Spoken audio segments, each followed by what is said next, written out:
उस दौर में जब तक तो ताज पर सिर्फ मर्दों का हक माना जाता था, पर उसी दौर में दिल्ली की गद्दी पर एक औरत बैठी। उसका नाम था रजिया सुल्तान। ये वही जमाना था जब यूरोप की औरतें घर की चार दीवारी से बाहर झांक भी नहीं सकती थी और हिंदुस्तान में एक औरत पूरी सल्तनत की हुकूमत कर रही थी। रजिया तुर्क गुलाम वंश की बेटी थी और हिंदुस्तान की पहली महिला सुल्तान बनी। लेकिन सवाल ये है, एक औरत उस दौर में तक पहुंची कैसे और उसका अंजाम क्या हुआ? आइए कहानी की शुरुआत करते हैं उसके बचपन से। 1206 ईस्वी में जब चंगेज खान की फौजें एशिया के मैदानों को रौंद रही थी, दिल्ली के बादशाह इल्तुतमिश के घर एक बेटी पैदा हुई, रजिया बिन्त इल्तुतमिश। दिल्ली की मशहूर कुतुब मीनार को जहां शुरू किया था कुतुबुद्दीन ऐबक ने, वही पूरा कराया रजिया के वालिद इल्तुतमिश ने। रजिया अपने भाइयों से अलग थी। इल्म, तलवारबाजी और सल्तनत चलाने में तीनों में माहिर थी।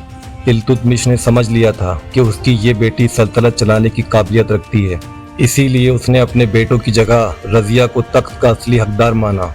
लेकिन इल्तुतमिश की मौत के बाद गद्दी का खेल आसान नहीं था। इल्तुतमिश के बाद इलाके के गवर्नरों ने पहले उसके बेटों को गद्दी पर बैठाने की कोशिश की, लेकिन वो नाकाम रहे। आखिरकार 1236 ईस्वी में रजिया दिल्ली की सुल्तान बनी। उस दौर में एक औरत का गद्दी पर बैठना एक बड़ा इनकलाब था। इतिहास गवाह है कि उसका छोटा शासनकाल भी हिम्मत और अच्छे कामों से भरा रहा। इतिहासकार इब्ने बतूता ने भी लिखा, उन्होंने अपनी रिवायती कपड़े और पर्दा छोड़कर मर्दों जैसी पोशाक पहनकर घोड़े और हाथी पर सवार होकर बाहर निकलती थी।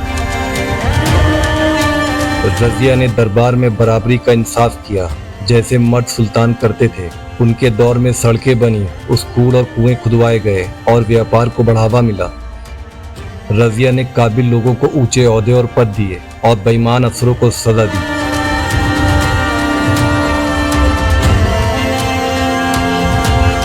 उस वक्त के इतिहासकार सिराज जुज्जानी ने उसे लश्कर कश यानी उसे लड़ाई में फौज की अगुवाई करने वाली कहा।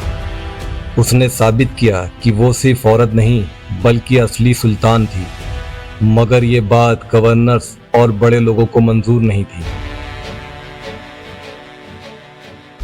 समय के साथ रजिया में खुद पर यकीन आ गया था। रजिया ने अपने नाम पर सिक्के बनवाना शुरू कर दिए थे। रजिया सुल्तान उन शुरुआती हुक्मरानों में गिनी जाती हैं जिन्होंने अपने नाम के सिक्के जारी किए। इतिहासकार एलिसा गौबे ने अपनी किताब मेडिवल एंड अर्ली मॉडर्न इस्लाम में लिखा है, सिक्कों पर रजिया के नाम से पहले सुल्तान लिखा रहता था। उन्होंने कभी भी अपने लिए सुल्ताना लफ्ज का इस्तेमाल नहीं किया। वो उस जमाने में सुल्तान बनी जब यूरोप की औरतें घर से बाहर निकलने के बारे में सोच भी नहीं सकती थी। लेकिन दिल्ली के अमीर गवर्नरों और बड़े लोग एक औरत तो गद्दी पे बर्दाश्त नहीं कर पाए। उन्होंने उसके खिलाफ बगावत शुरू कर दी। रजिया ने बहादुरी से लड़ाई लड़ी, मगर धीरे धीरे ताकत उसके हाथ से निकलती गई और फिर उसकी जिंदगी का सबसे दुख भरा पल आया।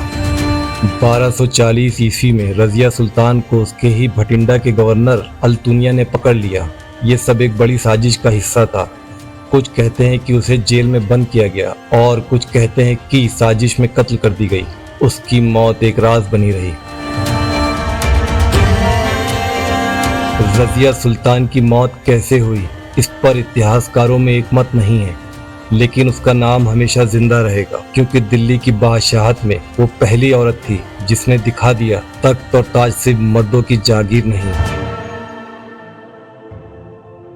इतिहासकार सिराज जुज्जानी लिखते हैं, रजिया समझदार, इंसाफ पसंद और नेक दिल सुल्तान थी। उनमें अच्छे बादशाह की सब खूबियां थीं, बस एक ही कमी थी, वो मर्द नहीं थी।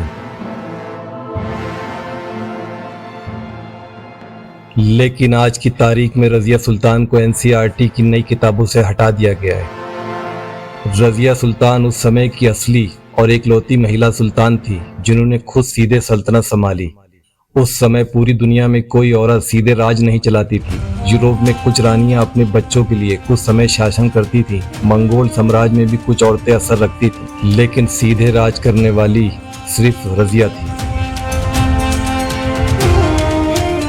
रजिया सुल्तान दिल्ली की वो सुल्तान जिसकी हुकूमत भले ही छोटी रही, मगर उसकी कहानी हमेशा बड़ी रहेगी।